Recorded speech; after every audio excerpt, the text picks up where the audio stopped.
Okay. So magandang gabi po. Thank you MD Ditas sa ating magandang host. Anyway, good evening po sa lahat. Ang topic po natin ngayon ay mutual fund. So matututo din po tayo ngayon kung kagabi po ang topic po natin is on sa healthcare, more on sa healthcare po. Ngayon naman, punta po tayo sa isang level po ng ating investment which is yung mutual fund. Sabi nga po dito, a better way of investment. So, sabi po dito, IMG's responsibility is to spread the gospel of financial literacy. Yan po ang sabi po ni Sir Rex Mendoza, siya po yung ating CEO ng Ramver Financials. Bakit po niya nasabi na responsibility ng IMG ang mag-spread ng gospel ng financial literacy? Kung iisipin po natin, alam po natin na 'di ba nasa ang IMG po ay nasa global campaign for literacy. Kaya nga po ang hinihit po natin ngayon yung 10 million financial educated families by 2025. Kaya talaga pong alam po natin yung libro natin, no? Kumbaga po ito po yung pinaka Bible ng financial literacy ng IMG. Yung libro po natin yung SSBYF, yung The Secret to Saving and Building Your Future. So, nandito po sa topic natin ito, makikita natin dito sa libro. Ano pong page ito dito sa book na ito? Yung topic po natin na to ay nakikita natin sa libro natin, chapter 7, pages 73 to 83 po. Sa lahat po ng mga nakinig kanina sa Zoom International, speaker po natin kanina si Coach Aan, diniscuss po din niya ito. So, mas malalim nga lang po yung pagdidiscuss niya kasi nandito nga po. Ngayon, ito-try pa rin po nating ulitin kung ano po yung mga lighter po na pagdidiscuss natin regarding dito po sa mutual fund. So, ano po ba ang mutual fund? An investment company that pools money together from numerous investors and invests them in various securities depending on the investment's objective and policies of the company. So, as we go along po, makikita natin at maiintindihan natin more kung paano nga po talaga itong nag-work itong mutual fund. Kagaya nga sabi niya, yung pinupull daw ang pera natin, lahat po ng mga gusto mag-invest. Halimbawa, tayo po lahat na nakikinig ngayon, gusto po natin, syempre, kaya nga po tayo nandito, no, nag-aaral, nandito po tayo sa IMG, kasi gusto po natin, sabi nga po ni Tita Estrella, gusto nating lahat yumaman. So, paano isang way po dito makakatulong po sa pagpadami ng pera natin?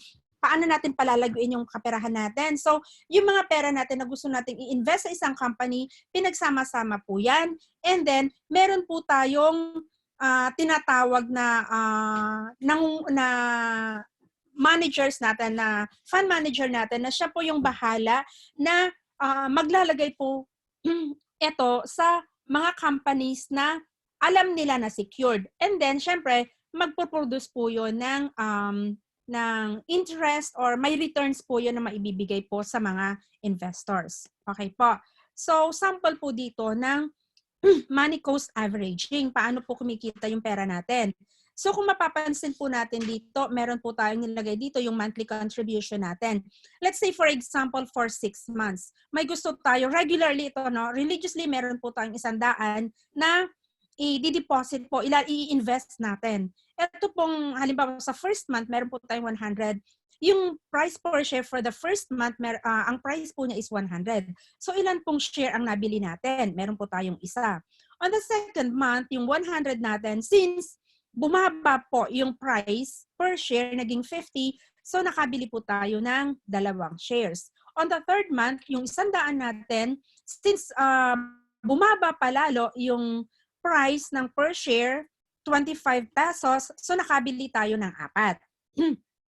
On the fourth month, yung 100 natin, mas pa po, lalo pa po siyang bumaba, naging 20 pesos per share, so nakabili tayo ng 5 shares. On the fifth month, meron tayong 100, pero ito tumaas ng konti, 25 pesos per share, meron tayong ulit 4. And on the last month ng ating pag-i-invest, yung 100 natin, 50 pesos per share, nakabili po tayo ng 2. Ngayon, if we compute natin, yung total contribution natin is 600 for 6 months. Regularly, yun yung ginawa po natin. Ngayon, yung prevailing price niya, yung pinakadulo po na price na pinagbilhan natin is 50 pesos. Ngayon, i-try po natin i-total lahat yung accumulated shares natin for 6 months. Meron po tayong 18 shares lahat na nabili. So, paano natin mako-compute ngayon kung magkano yung kinita ng pera natin? So, dito po, may 18 shares po lahat tayo. Ang gagawin natin, babalikan natin yung prevailing price niya, which is 50 pesos. So, yung 18 shares na nabili natin, i-multiply natin by 50, yun yung last share natin. And ito po, magbibigay sa atin ng 900. Ito po yung total value after 6 months. So, paano natin mako-compute kung magkano yung kinita ng 600 natin? 900, yun yung total value after 6 months, less yung 600 na total contribution natin, will give us 300 pesos. Kung tutuusin po, ito po yung 50% over 6 months or sa percentage, mako-compute natin na 8.33% per month po yan, yung kinita ng pera natin. So, ito lang po yung sample kung paano natin malalaman, paano po kumikita yung pera natin. Okay? So, hindi po, ang napaka-importante po dito is yung pinakadulo, yung pinaka-last price po ng share na binibili natin. Okay? So, tignan din po natin. May example po ako dito, yung 3 scenarios natin. So, sa tingin nyo po ba, nakikita nyo po yung figures dito, no? Sa figure 1, scenario 1, scenario 2, and scenario 3. Sa tingin nyo dito, saan po tayo, yung mga graph na nakikita natin, di ba? Doon sa first graph, pataas po siya, no? Every month, tumataas siya. Dito naman sa second scenario, mataas and then bumaba siya and then umakyat po siya ulit. Dito po sa third scenario, mababa, pababa ng pababa, and then umangat lang siya ng konti. Sa tingin nyo sa mga ganitong klaseng graph regarding po sa sa investment, no? Paano natin malalaman alin po dito yung magbibigay sa atin ng mas malaking kita? Tignan po natin yung first scenario. Dito po sa every month, nagbibigay pa rin po tayo ng may mga nakakabili po din tayo. Sa first month, meron po tayong 10 pesos. 10 pesos po, meron tayong 10 shares. Doon sa second month, yung 12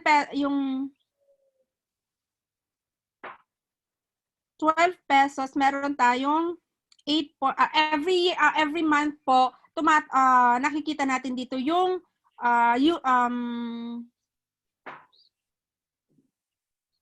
every month po, nakikita natin, no, yung kinikita yung sa first month, meron po tayong 10. Dito sa second month, meron tayong 8.33. Sa third month, meron tayong 7.14 shares. Yung fourth, meron tayong 6.24 shares. And then fifth, meron tayong 5.56 shares. And then sa sixth month, meron tayong 5 shares.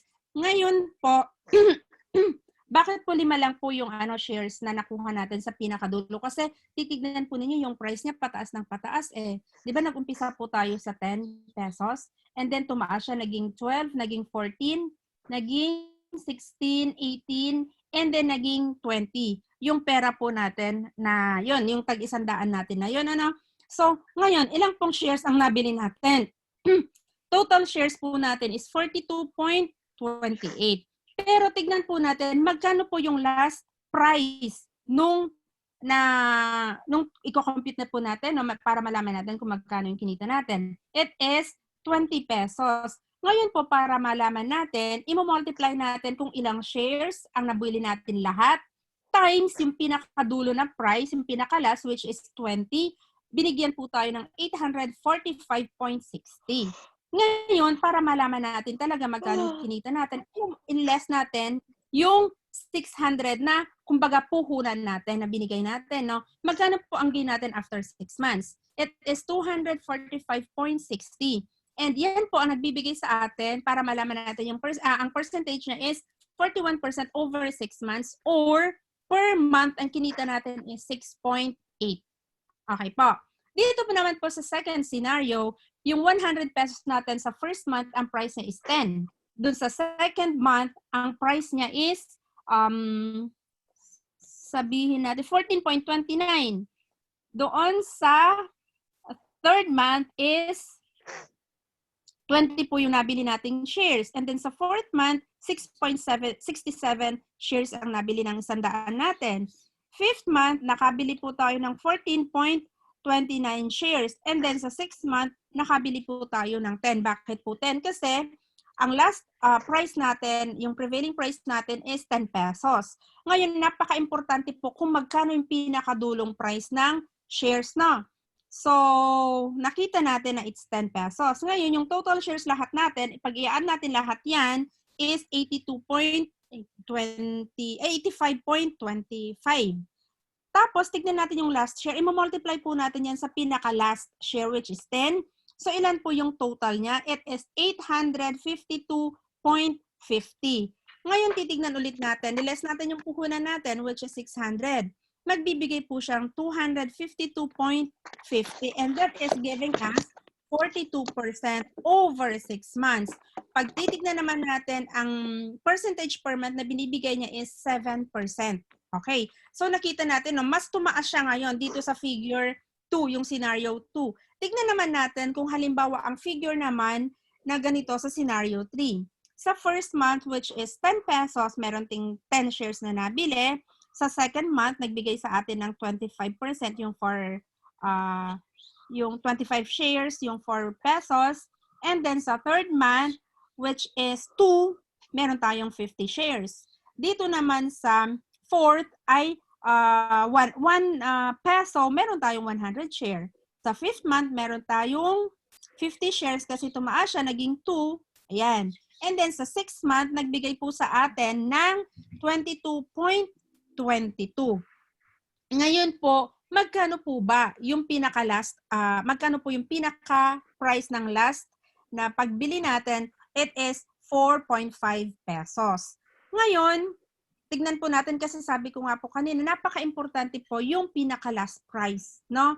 Sa ganitong pagkakataon, etong lahat po ng nabili natin, which is 257.22, i-multiply po natin ng 4.5, which is the last price.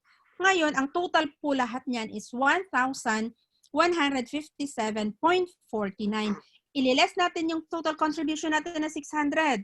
Magkano po ang kinita natin after 6 months? It is 557.49. Almost po, ganon yung puruhunan natin, kumbaga. So, ang percentage po nito in total is 92.9% over 6 months or 15.5% per month. So, alam na po natin ngayon. Nakita naman po siguro ninyo kung ano po yung difference ng bawat figures or bawat scenario. So, hindi po ibig sabihin porket pataas po yung shares natin. I mean, pag nakita niyo po yung figure na to, pag ganito pong line na pataas, sa tingin po natin malaki na, hindi po. So, mas maganda pala pag pababa ng pababa yung graph natin. Ano? So, mas malaki po yung kinita. Mas maganda pong bumili pag ganito po, yung pababa po yung graph natin. Okay? Pero pag pataas, mas mababa po yung kita natin. Okay? So, meron po tayong 3 stages of our financial life. May tinatawag po tayong man, working for money, or yung money, yung man, eto nga po, tayo yung nagkikita at tayo po yung nagtatrabaho para kumita tayo ng pera. Yan po yung stage 1 po natin. So, active income, tayo po talaga yung nagtatrabaho dito. Ngayon po, mache-check natin, itry din po natin, tignan, no, susundan po natin habang dinidiscuss po natin, nasaan na po kaya tayo ngayon. Stage 2, dito, maganda-ganda. Kasi tayo nagtatrabaho at the same time, yung pera natin na ini-invest natin is working as well. So, man plus money, working for money kasi tayo nagtatrabaho na at the same time may mga investments po tayo. So, kumikita din yung mga investments natin. Sa pangatlo po, yung stage 3, eto na lang po ang nagtatrabaho. Money, working for money. Yung pera na lang natin na investments natin, yung nagtatrabaho. Okay? Siya na yung kumikita. Tayo, hindi na po tayo nagtatrabaho. Ibig sabihin, meron na po talaga tayo ditong passive income. Eto na po siguro yung pag-stage natin na pagtanda natin, pag madami na po tayong, pag marami na tayong mga investments. So, eto na yung passive income na po tayo dito eh. So, ang question po, saang part po tayo ngayon dito? So masasabi siguro natin na sa yung iba na hindi pa po nakakapag-umpisa para sa kanilang investments, masasabi natin na nasa stage 1 pa lang kasi wala pang kumikitang na-invest para makakumita din ng pera. Tayo lang talaga yung nagtatrabaho. Sa pangalawang stage naman, baka karamihan po sa atin, I can say siguro din na masasabi ko nasa stage 2 ako kasi may mga investments na din pong naumpisahan. So, aside from nagtatrabaho ako, nagtatrabaho din yung mga na unti-unti na-i-invest ko. Okay? Sa pangatlo, hoping po na syempre, pagtanda na, may passive income na hindi na ako magtatrabaho kasi yung pera ko na lang ang magtatrabaho para po sa akin. So dito po nga po, sabi niya, have you established goals and action plans to allow you to move up the stages? So, nasa sa atin po yan kung gusto nating mapunta po tayo sa stage 3 na yung pera natin na lang ang kumikita para sa atin. Okay po. So, sana yun po yung target natin. Ano nga po ba ang investment? Investment is an asset that is purchased with the expectation that it will generate income or appreciate in the future. Marami po sa atin na nagkakaroon po ng, paano po ba? Ang alam natin, pag bumili po tayo ng pera or sasakyan natin, alam po natin ay investment na natin yon. Marami po ang nagkakaroon ng wrong notion. Pag sinabi po natin kasing investment, masasabi natin to na investment kung tayo ay kumikita ng pera, may balik po sa atin, asset po natin yon. Pero, kasi kumikita tayo ng pera, ibig sabihin, asset po natin yon.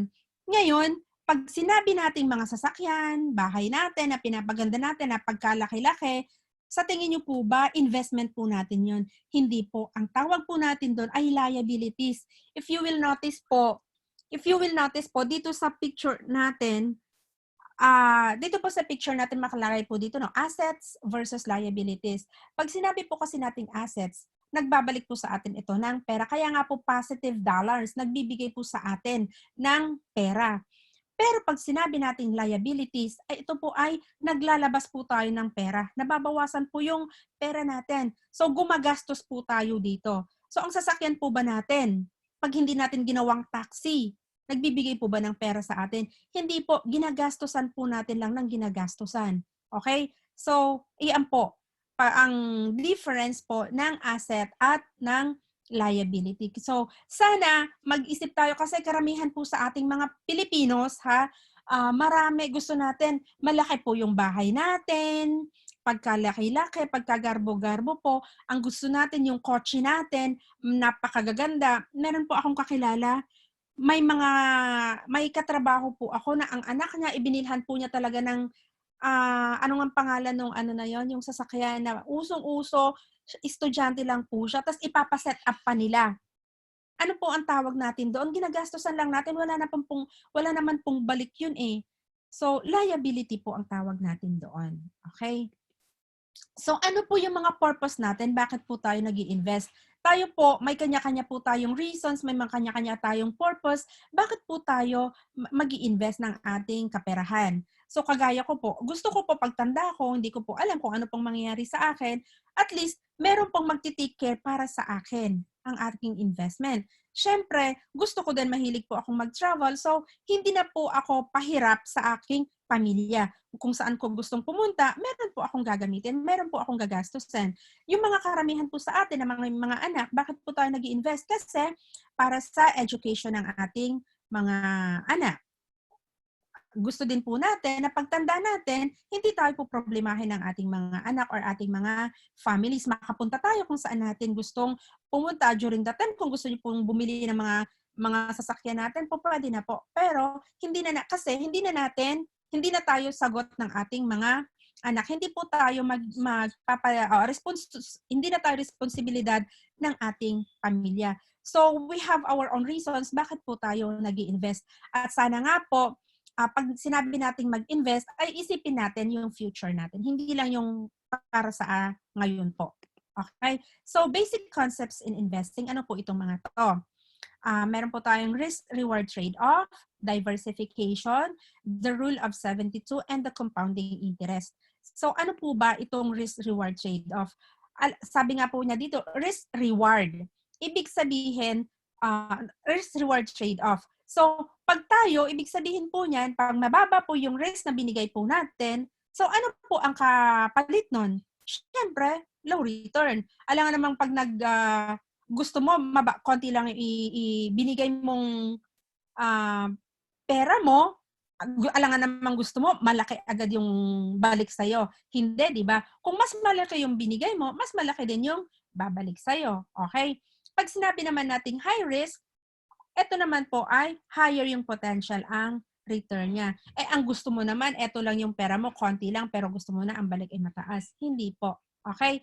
So, kagaya nga po dun sa second picture natin, sabi niya dito, nothing risk, nothing gain. Siyempre, pag ikaw ayaw mo magbigay ng risk, wala ka talagang makukuha. Kung ayaw mo mag-invest,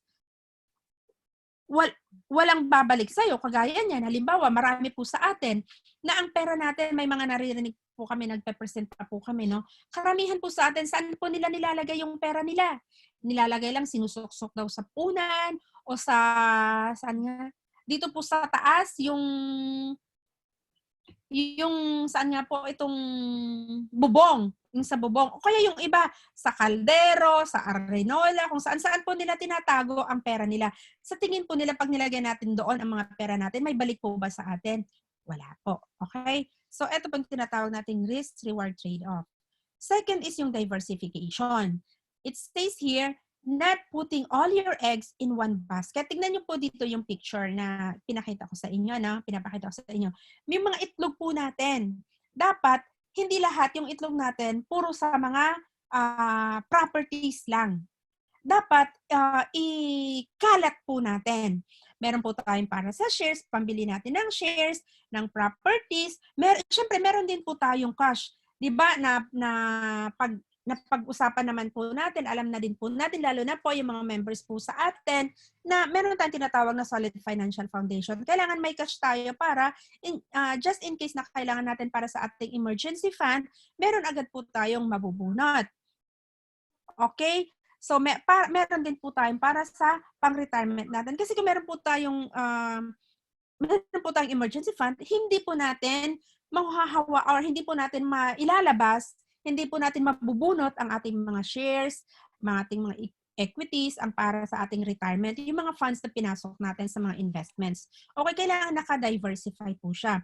Ano pa po ang ibig sabihin ng diversification? This is a technique that mixes a wide variety of investment within a portfolio. Another way din po is, wag lang po tayong sabihin natin maglagay lang po tayo sa bond fund, maglagay lang po lahat tayo sa equities, i-diversify po natin, ikalat po natin. Okay? So, depende ulit kung ano yung purpose natin para kung tayo ay mag-i-invest. Okay?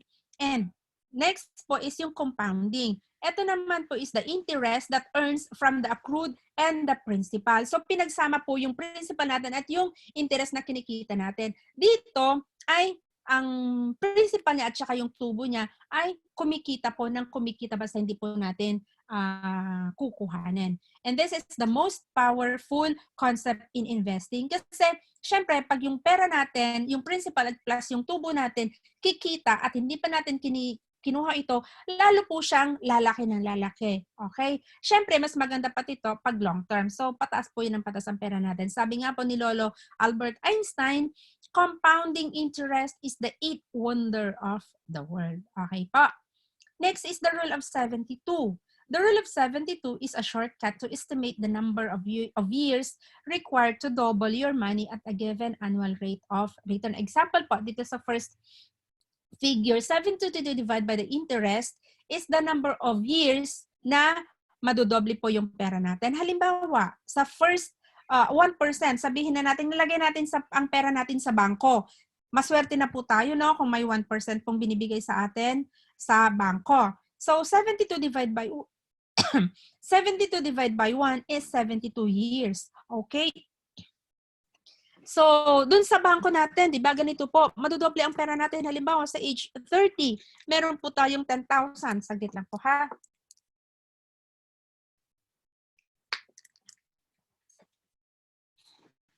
At age 30, yung 10,000 natin, kailan po siya madodoble? Madodoble po siya after 72 years. So, 30 plus 72 is 102.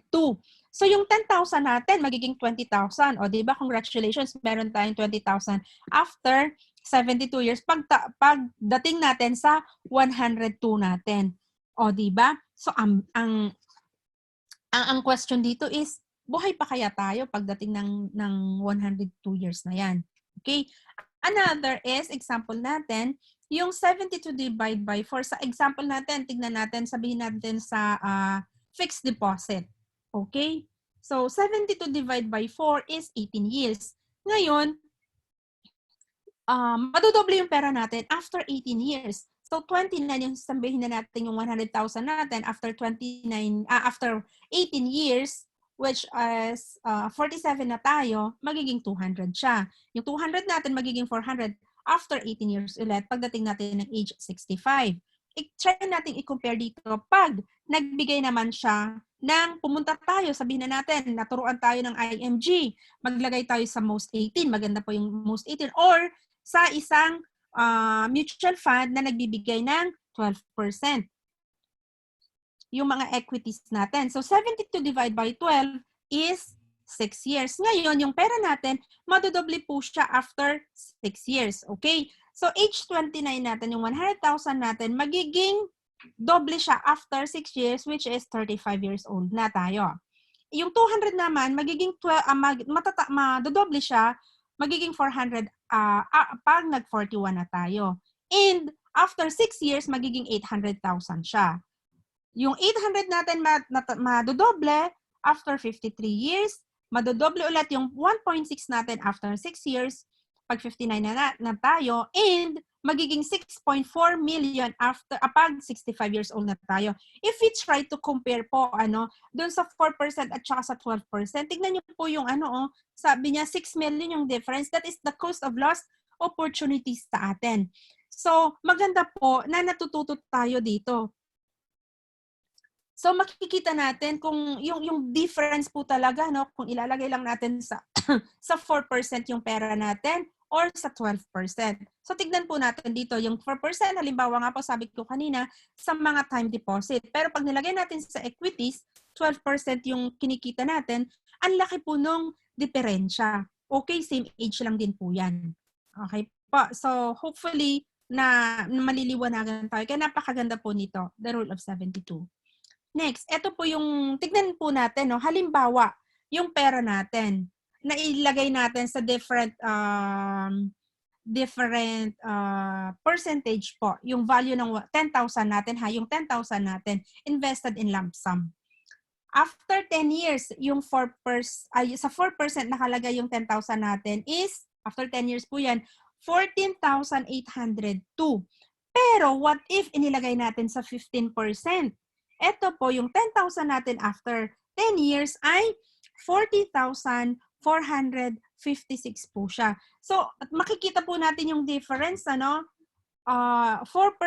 to 15%. Tignan natin, ang laki po talaga ng diferensya.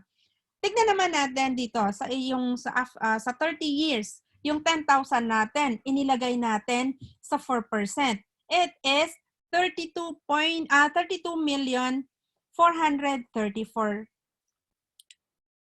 sorry po, 32,434 pesos. Pero, ito po, pag nilagay natin naman sa 15%, magbibigay po sa atin ng 662,118. Okay? So, kita po natin yung difference, no? Tignan po natin, 32,000, i-compare mo sa 662,000. So, at least, dito nakikita po talaga natin yung difference kung magkano na yung 10,000 natin after 10 years at after ilang taon yan, yung pag nasa 4% at sa 15% po yung pera natin. Okay? So, ano po ba itong company natin na IMG? We are the leading financial intermediary, advisory, training, and consulting team that provides access to the best organization, products, and services, strategies, and unbiased solutions for wealth management, and exceptional service that exceed clients' requirements. So, alam naman na po natin, experience na po natin, lalo na po yung mga members na po ng IMG. Okay? So, ano po ba talaga yung vision nito? We help our clients in nurturing responsibility and discipline through effective solutions that lead to secure and affluent lives. Okay? Tinutulungan po talaga ang mga kliyente ng IMG. Okay? So ano po yung dalawang ways po sa pag-i-invest? Meron po tayong tinatawag na direct investing and indirect investing. Pag nakita nyo po yung picture, no, parang, sorry po sa term, self-explanatory kung makikita natin. But nonetheless, no, pag sinabi po nating direct trading, eto po, direct investing, kagaya po netong pilot na to, ikaw mismo talaga yung magdadrive, ikaw talaga yung mamimili kung saan mo gustong pumunta. Okay? Kagaya din po, sa lower na figure, yung picture, ikaw din yung driver. Ikaw talaga yung magdadrive kung saan ka pupunta. Pero pag sinabi natin indirect trading, on the other hand, yung picture na to, ayan o, si kuya, kahit anong gusto mong gawin, mahilata ka, kumain ka, yung merong magdadala kung saan mo gustong pumunta, relax ka lang. Kasi merong magdadala sa iyo kung saang investment mo gusto o kung saan yung lugar na gusto mong puntahan. And at the same time, kagaya din po dun sa lower na picture natin, so tranquila lang siya, relax lang siya kasi alam niya na merong manager siya na or mayroon siyang driver na magdadala sa kanya kung saan niya gustong puntahan at alam niyang sure siya na safe siya doon. Okay? Pag sinabi naman po nating direct stock market, eto naman po yung tayo mismo yung mag-aaral kung ano po yung mga gusto nating kumpanyang mapaglagyan ng pera natin. Kung gusto mo talagang dumirekta sa Jollibee o sa BDO o sa Robinsons, kung ano mang kumpanya gusto mong pumunta, dito po ay ikaw po yung talagang mag-aaral. Ikaw yung direktang bibili. Ikaw din yung direkta na kung gusto mong ibenta na. Okay? So, ikaw mismo, gigising ka ng maaga kung anong oras kasi talagang halos lagi-lagi, oras-oras, i-check mo po, i-control mo po. So, ito po yung makikita ninyo din yung may mga TV na madami pong graphs na binabantayan po nila. Ito po yung sinasabi nating direct stock trading, direct stock market. Okay po. So, kayo mismo yung didirekta dito. Nabibili at magbibenta. At dito po kailangan natin ng medyo mas malaki pong pera. Okay? Pag sinabi naman natin indirect trading, yung mutual funds ang sinasabi natin, ito level 2 lang po ng investment. Meron na po tayong mapagpipilian dito. Meron po tayong PhilAm Asset, Soldivo, Atram, FAMI, Sun Life, and yung Phil Equity. Mamili na po tayo dito. Okay? Kung anong gusto natin na lalagyan ng pera natin. And ano po ba ang benefits ng mutual funds? Sabi po dito, affordability, diversification, convenience, professional management, better rates of return. Paano po yan? So, pag sinabi po nating affordability, low investment minimum, hindi po siya kagaya ng direct trading or stock market na kailangan natin ng malaking pera. Pero pag sinabi po natin ditong mutual fund, alam na po natin, di ba, mababa lang po yung capital natin, yung pag-uumpisahan natin. Di ba, alam po natin na makakapag-start na tayo sa 1,000 pesos lang po. Pwede na tayong pumasok. So, ito po yung kagandahan ng mutual fund. So, kasi dati po, pag sinabi po natin noon na mutual fund, dati po, ang mga mayayaman lang po talaga ang nakakapasok dito. Pero because po ng IMG, tinulungan po tayo, gumawa po sila talaga ng way para kahit po kung nasa mababa lang po tayo, pwede na pa tayong pumasok sa investment na to na tinatawag natin mutual fund. Diversification. Risk is spread out over a large number of industries and asset categories to help minimize loss. Bakit? Di ba sabi nga po natin, na-discuss natin kanina na dinadiversify natin, ini-spread out natin yung ating pera. Okay? Hindi lang po sa iisa. Kasi pag halimbawa, yung kumpanya na isa, nalugi, meron pa tayong mga ibang kumpanya na hahatak para hindi po talaga bumagsak yung pera natin. Okay? So, yung po, may maghahatak sa kanya.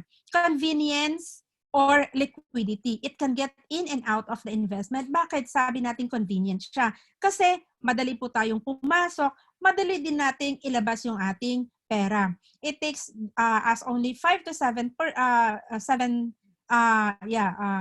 working days para makuha natin yung pera natin. Okay?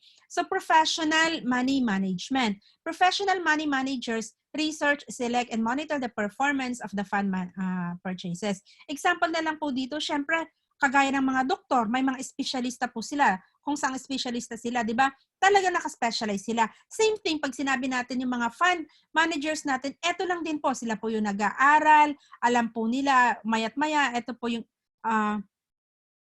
tinitignan po talaga nila kung saan tayo maglalagay ng pera, saang stocks tayo po pwede. Okay, so eto talaga yung specialty nila. So, kalma lang tayo, alam po na, kasi meron talaga tayong tagatingin dito, mga professionals. Okay, yung rate of return, it's good for long-term capital growth, but subject to overall market risk. Siyempre, lahat naman po may risk yan. Pero siyempre, gawa nga po ng ating mga fund managers, talagang titignan naman nila kung saan nila ilalagay. Pero we are advised po na mas maganda yung long-term na investments natin para mas maganda po yung return. Okay? Siyempre, pag short-term lang, mas mababa din po yung return sa atin. Pero pag mas mahaba, mas matagal, sabihin na lang po natin, nung nag-invest po tayo, sabihin natin na ang price pag nag-invest po tayo is sa soldivo na lang. Example po, ako natagal po bumababa. So, mas madami din po yung nabibili ko. Hindi ko po na masasabing porket nag-start po ako sa 0.92, then naging 0.80 plus, and then naging 0.70 plus. So, hindi ko po masasabing, since bumaba ng bumaba, hindi ko po masasabing nalugi po ako. Aantayin po natin sa in the long run, syempre tataas din po yung price noon pag binenta natin. Syempre mas malaki po yung return sa atin. So paano po nag-work? Paano po yung flow ng mutual fund? Alam po natin na pag sinabi po natin naikot, di ba na-mention po natin kanina kung paano po nag-work yung definition po ng mutual fund, lahat po tayo, sabi nga po dito, ang mga investors, pinupul nila yung pera natin. Pinagsasama-sama po yan. Kasi hindi po pwedeng mag-invest po tayo ng tagwa 1,000 lang, 500,000 lang. Ang kailangan sabihin natin, pag ang required is 1 million. So lahat ng pera natin pagsasama-samahin nila, ito pong ating fund manager, may fund house tayo. Itong fund house, na yung pera natin na to, bahala na po ang ating fund manager na maghahanap po ng mga blue chip companies na mapaglalagyan, mga securities, yung pera natin, iyon po doon nila ilalagay. And then syempre, yung investments natin, kung saan nila nilagay ng mga company, alam naman po natin, sure po tayo na mag-generate po yun ng income. May babalik po sa atin. So, itong pera natin na ito ay babalik po dito sa mga investors. Syempre, equally po yun. Kung magkano yung pera mo, may corresponding amount po yan. Okay? So, syempre, kung uulitin po natin, kung mababa yung in-invest mo lang, may corresponding amount po na interest po na babalik sa atin. Okay? So, mas maganda nga, ulitin ko pa, mas maganda pag regular tayo para maganda po yung balik din natin sa atin. Yung, ano po yung 4 types of mutual funds? Meron po tayong bond fund, meron tayong money market fund, stock fund, and yung balance fund. Ano po ba ito? So, itong bond fund, yung investment composition niya is fixed income instruments. And then, ano po ang objective nito? Stability plus reasonable growth. Yung time frame niya is 1 to 3 years siya. Yung average rate of return is 6%. Dito naman po sa money market fund, a short-term fixed income instruments, stability plus minimal growth, less than 2 years. So, 2%. Ito yung mababa lang po siya. Ito naman pong stock fund, ito yung sinasabi nating mga equity, shares of stocks, equity funds, long-term capital growth. Okay po. So, yun po yung objective nito. 5 years or more, mas maganda po talaga pag mas mahaba, 18% yung average rate of return niya. Yung balance fund, stocks and fixed income. So, yan. Medium to long term for moderate, 3 to 5 years, nagbibigay siya ng 12%. Okay, so yun yung average rate of return. So makikita natin dito. Ngayon, ano po yung structure ng mutual funds? Siyempre, yung mga shareholders, tapos meron po tayo mga board of directors, syempre dito under po ng mga board directors, under po nila ang mga investment advisor, fund administrator, distributor, custodian bank or the transfer agent, and yung mga external auditors. Sinasabi lang naman po niya yung structure dito ng mutual fund. Ano po yung 3 roles of investing? Meron po tayong first, yung investing should be made with enough knowledge and skills. Kaya nga po tayo nag-aaral dito. Okay? So, hindi po tayo po pwedeng mag-invest. Hindi naman po natin alam, hindi naman natin inaaral, 'di ba? Marami po sa atin nagagalit. Bakit ganito? Wala pa akong ganito. Ang dami po nagrereklamo sa atin, 'di ba, mga kliyente natin? Kasi ang ginagawa lang po nila, naglalagay lang po sila ng pera. Pero 'di ba sabi nga po sa atin dito sa IMG, pag tayo nag-i-invest, kailangan aralin din po natin saan nila nilalagay yung ating kaperahan. Okay? Yung mga pinaghihirapan natin. Alam din po dapat natin. Huwag po tayo mag-invest ng mag-direct trading kung wala naman po tayong enough knowledge. So malulugi po tayo, mawawala po yung pera natin.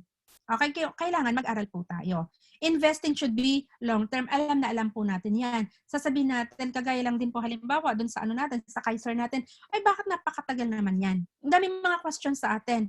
Bakit ang baba naman yan? Okay? So maganda po pag nag-invest tayo talaga long-term. It should be consistent. Kaya sabi nga po natin, kahit mas konti-konti lang pong naibibigay natin, pero maganda na consistent. Okay, magsusubi talaga tayo monthly para sa ating mga investments. Alam naman na po natin, di ba, yung abundance formula natin. So every sweldo natin, every month, meron tayong naitatabi para sa ating investment. Okay?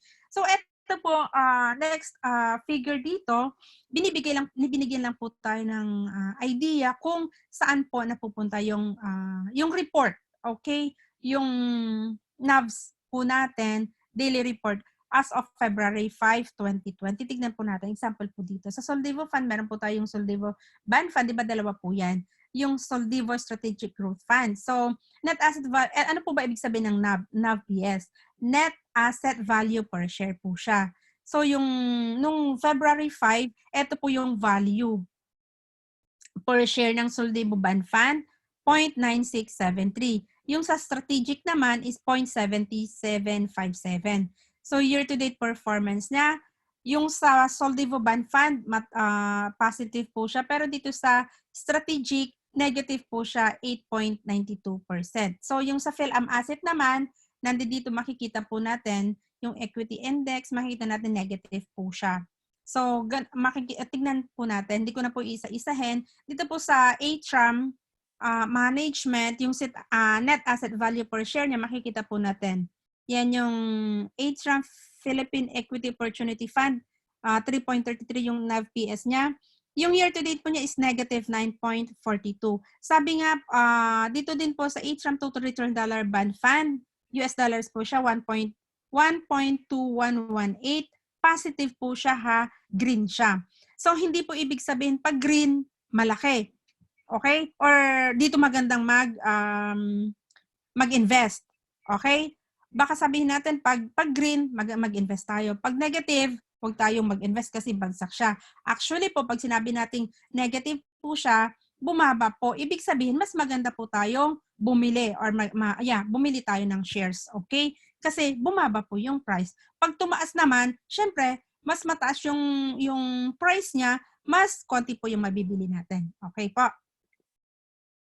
Pero syempre, kung mas mataas na po yung amount niya, mas maganda na siyang magbenta. Yun po yun, ha? Okay. Dito lang po sa Soldivo. Mas closer look po ng Soldivo. Soldivo Strategic Growth Fund. Okay? So, ito yung mga fund information natin. Equity fund siya. Ayan, makikita po natin dito, no? Nandito yan. Sabi po dito, redemption period niya is 7 banking days. Ang fund manager niya, ATRAM Asset. Yan, yung benchmark niya is yung Philippine Stock Exchange Index. Lahat nakikita na po natin dito. Ano po yung top 10 holdings niya? BDO Unibank, Ayala Land, Bloomberry Resource Corporation, Eagle Cement, SM Prime Holdings, Mega Wide Construction, Jollibee Foods Corporation, EEI Corporation, GT Capital Holdings and Security Bank Corporation. So kita po natin dito. Ano po yung asset allocation niya dito? Tignan niyo yung equities po ha, 93.69%. Yung cash and cash equivalents niya is 6.31. Ito po ang asset under management niya is 1,188,229,641.10. So tignan po natin yung asset ng ng Soldivo Strategic Growth Fund as of December 2019. Napakalaki po niyan ha. Okay, so ano po yung mga sectors, saan po napupunta yung pera na yon? Sa property, which is 22.09 sa holding firms, 11.55%. Yung financials naman is under 20 sa consumer 21.74%, which is 8.27%. Sa construction niya is 14.88%. Sa others naman 15.16%. Okay po. So makikita lang naman po, pinapakita lang po dito kung saan napapapunta yung pera po ng Soldivo Strategic Growth Fund. Okay? And ganoon din po, same thing lang din po dito sa Phil Equity Fund. Pinapakita lang din naman po niya dito. Ito po yung tinatawag nating fund fact sheets. Ano po? So makikita po natin lahat dito. So saan nakalagay yung portfolio analysis? Ano nga po ba itong Phil Equity Fund na to? So saan year to date, saan nakalagay yung pera? Okay po. So yan, ito yung fund fact sheet ng Phil Equity. Ito din naman po yung fund fact sheet ng HRAM. So nakalagay din dito, sino yung fund manager niya, yung NAV per share, lahat po yan nandiyan po. Yung reference benchmark niya, yung risk and investor profile, high risk po ang HRAM, dealing frequency, okay? So nandito po lahat. Nakalagay din po dito yung yan, yung management and distribution fee. Kita po natin. Lahat po yan. So, lahat naman po very transparent naman po ang ating mga mutual fund companies dito sa IMG. So, pagpasok po natin, ano po yung mga requirements natin? Kailangan po natin ang form. Pwede po natin i-download yan sa ating ravver.com. Photocopy of 2 valid IDs with signature and picture. Sa photocopy ng mga IDs natin, meron po dapat tayong 3 pare-pareho pong signature. Okay? Napaka-stricto po nila dito sa pagdating sa signature kasi meron po tayong mga kliyente dito, mga members na din po ng IMG na ibinabalik po nila yung kanilang forms kasi lalo na po yung signature, hindi po na-approve agad kasi magkakaiba po yung signature natin. Mag-provide din po tayo ng isang government-issued ID. Required to indicate in the form yung sa TIN natin, SSS or GSIS or yung source of fund natin. Okay po. Mailing address natin and yung email address natin. Napaka-importante din dito po yung email address natin. Lagi natin i-check yung ating email kasi syempre lahat po nandito po papasok yung statement of account natin. Okay? Completely fill out forms and write NA if necessary. Kung hindi po kailangan, laglagyan po natin ng NA. Okay? Kagaya po nung iba, single investor lang tayo. So yung investor 1, investor 2, investor 3, lagyan po natin yun ng NA. Okay? Kasi hindi kailangan po yun. And syempre sabi po ni Sir Rex Mendoza, goals without deadlines are just dreams. Okay po. So, eto po, dito po nagtatapos ang ating presentation ng mutual fund. Salamat po sa pakikinig.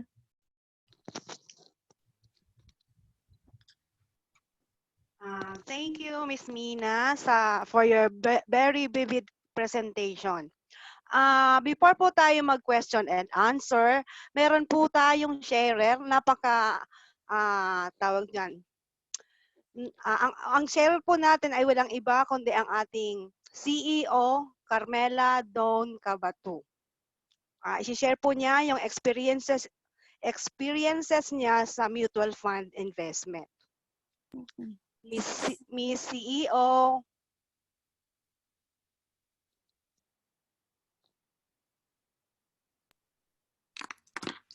Hello po. Naririnig ko ako? Naririnig ako? Yes, Carmela. Po. Okay, salamat. Yan, so, sana hindi kayo magsawa sa mga sharings ko, no? Ayan. So, share ko lang po. Alam niyo po ba yung dati ako kasi hindi ako marunong sa mga investment. Yung graphs na pinakita ni SMD Mina, akala ko pang earthquake lang yun or yung heartbeat ng, alam niyo yung parang namamatay doon sa ospital. Yun lang yun eh. Pero nung sinabi ni Sir Bart na mag-open ka nito, magbigay ka sa akin ng pera, ng form, i-openan kita ng first mutual fund ko is first sumunod yung aking PhilAm, which is mahal na ngayon yung PhilAm. Magkano na ba per share ng PhilAm ngayon, no? Hindi ko alam, basta every quarterly dati, pag pumupunta sila, nag-additional ako. Tapos ang lagi niya sinasabi sa akin, tong batang to, pagdating niya ng mga 30s, early 30s, sabi niya, multimillionaire na to. So ako naman, wala akong paalam nun kasi hindi ko naman naintindihan kung ano yun. Basta ginagawa ko lang nun, nagbibigay ako sa kanya every quarterly. Pag napunta, binibigay sa office naman, nilalagay sa mga mutual funds, na ano ko na lang yung importance ng mutual fund nung umuwi ako nung awardan ako na Senior Marketing Director 2017 ata yun nung umuwi ako. Tapos doon ko na nakita na, nako, alam niyo parang hindi ka makapaniwala. Nang akala ko dati, yung 1 million, napakalaking bagay na para sa akin nun. Pero nung marinig ko yung mga fund managers na mag-topic sila na ito yung shares ngayon, kabuuan, billions, trillions. Alam niyo, parang mapapawaw ka na hindi mo akalain na ang yaman pala ng Pilipinas. Akala ko hindi. Akala ko yung 1 million, ang laki-laki na sa akin, pero sa kanila, barya lang pala. Kumbaga, piso lang nila. Parang, wow pala, pwede ka palang kumita ng ganung kalaki, pwede mong marinig yon, paano pala mag-grow ito. Alam mo yung, magkakaroon ka ng, yung pangarap mong kubo, yung drawing lang na isang pencil, pwede mo palang kulayan ng mas maganda pa. Ayan, lalagyan mo ng maraming kulay. Ay, parang rainbow color, kompleto. Parang ganun yung nangyari sa akin. Hanggang sa, sige, ginagawa ko, dinidivide ko ng tama yung aking sahod. Kasi dati, 6 hours lang ako sa 1 week. Talagang ininsist kong tapusin yung aking Kaiser, ano kayo mangyayari. Nagkaroon ako ng health card, visa card. Tapos, nakapag-create ako ng passive income ko. So, I'm happy na nung nag-compute ako, nagulat lang ako this year lang, kasi parang mas sumipag pa ako ngayon na nag-add. Yung dating quarterly na magkano, 18,000 lang ata yun, quarterly or 13,000.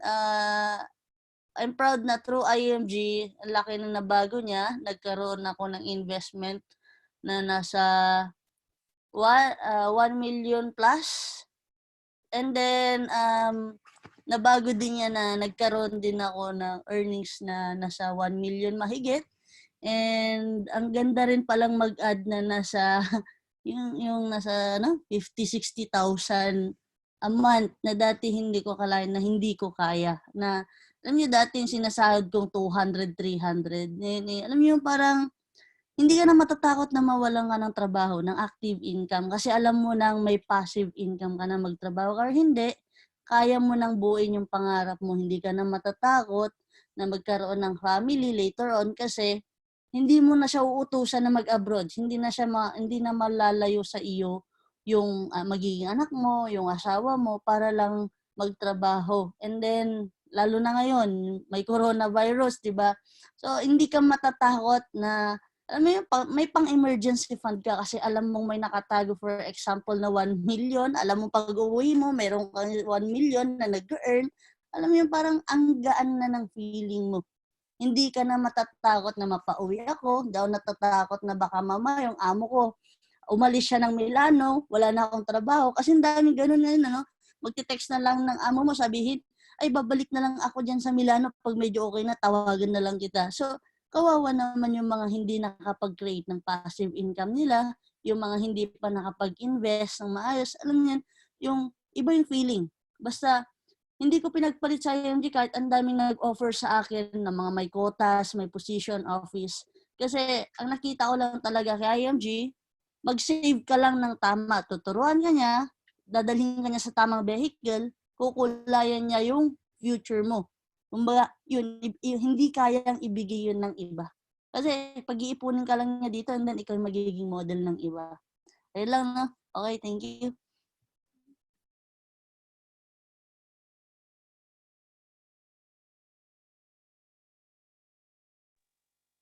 Okay. Okay po. Baka